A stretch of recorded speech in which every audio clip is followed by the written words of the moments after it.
the combined parent, the dragon, the stone, and the Holy of Holies.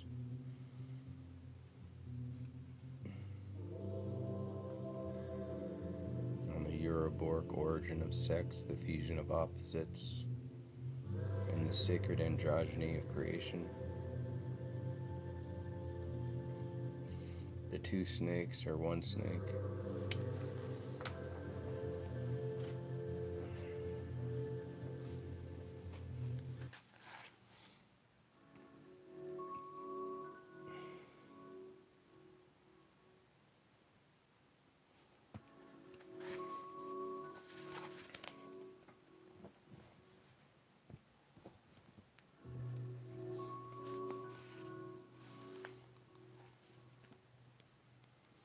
Before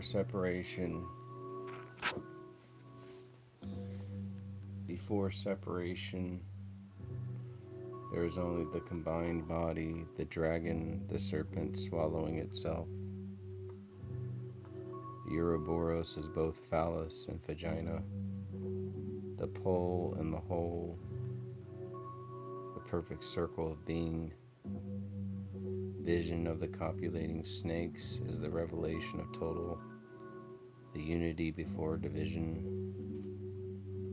The serpent, red and radiant, is the womb of all opposites, the male waters and the female deep.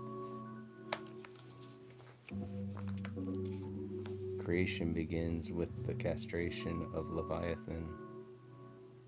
God divides the dragon to make heaven and earth.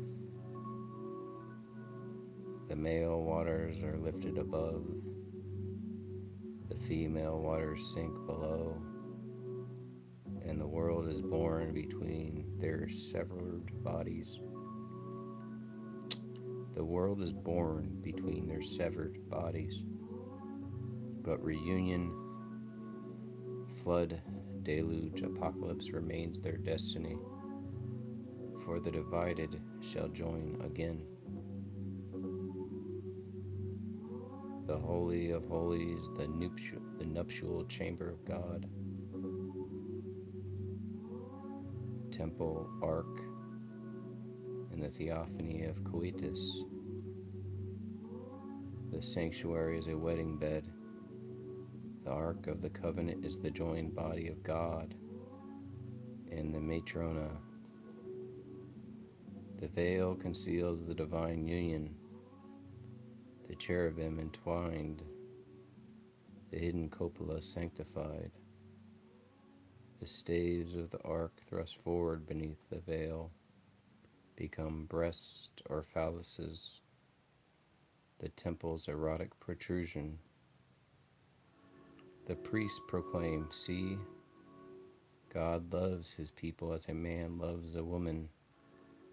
Jehovah is not a solitary father, but a composite, male within a female hid. The Holy of Holies is thus the womb of theology, divine intercourse preserved in liturgical secrecy. Religion in its foundation is the sublimation of the primal scene into ritual architecture.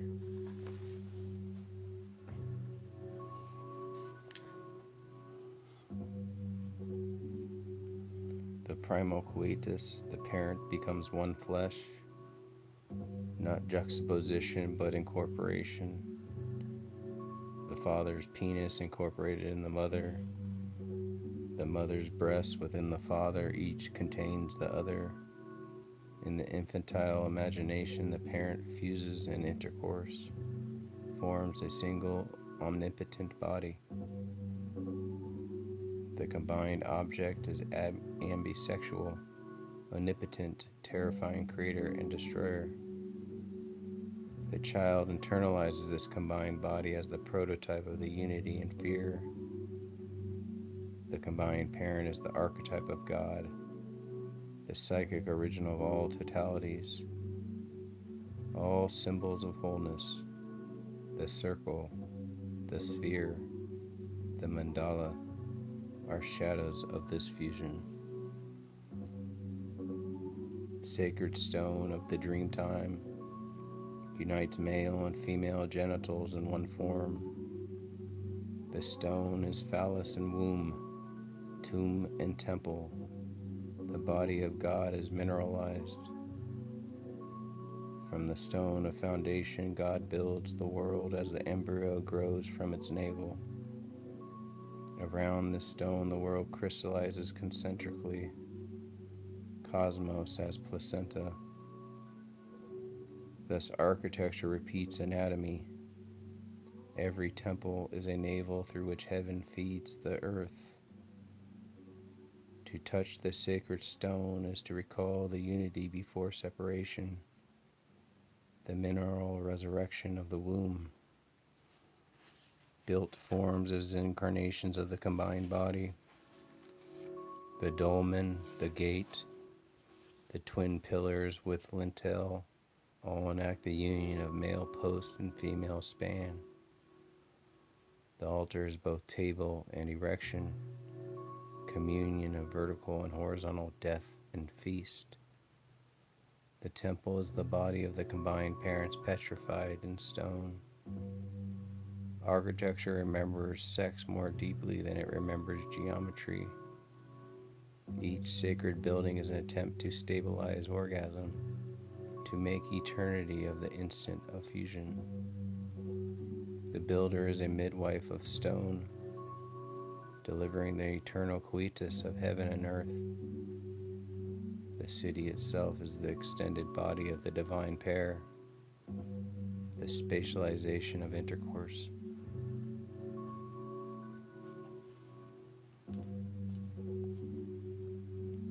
To see the parents in coitus is to desire to eat them, incorporation through the mouth.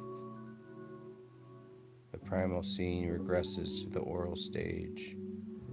Genital desires coalesce with oral desires. The lover becomes giants devouring one another. Mutual remandication, love as consumption. To interject is to eat. To love is to swallow. The Eucharist sublimates the primitive act, the ingestion of the divine body as communion. Every feast repeats the primal scene as nourishment, eros digested into soul. Thus theology begins in cannibalism, the sacred hunger for the combined parent.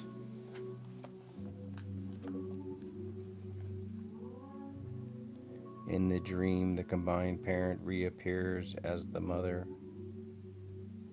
the primal androgynous image. The father is absorbed into her body, his organ retained as his own. Terror arises from the collapse of sexual difference, the return of unity as monstrosity.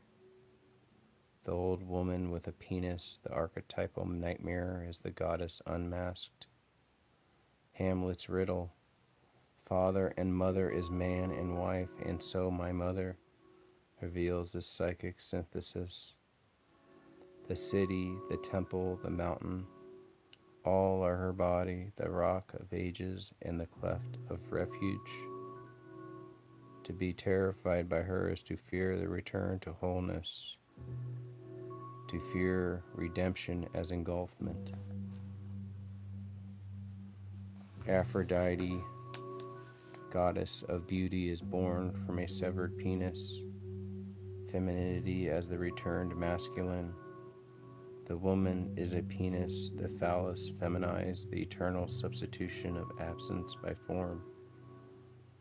Every sexual difference hides a memory of unity, each sex haunted by its opposite. Feminine contains the masculine as her secret.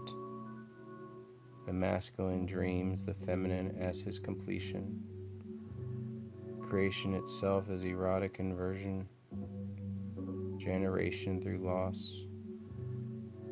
The androgynous deity is not a compromise, but a restoration, the memory of one flesh.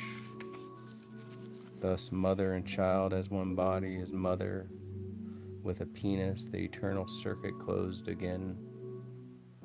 The dragon slain at creation stirs again at the end. The Leviathan resurrected as androgyny. The apocalypse is not destruction but reunion. The upper and lower waters kissing.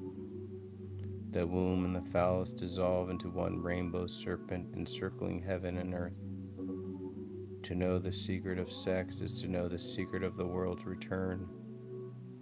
The poem, the temple, and the dream all trace the serpent's coil. He will slay the dragon that is in the sea, or perhaps awaken it in us. For in the end the serpent eats its tail. Law, love, and death are one flesh again.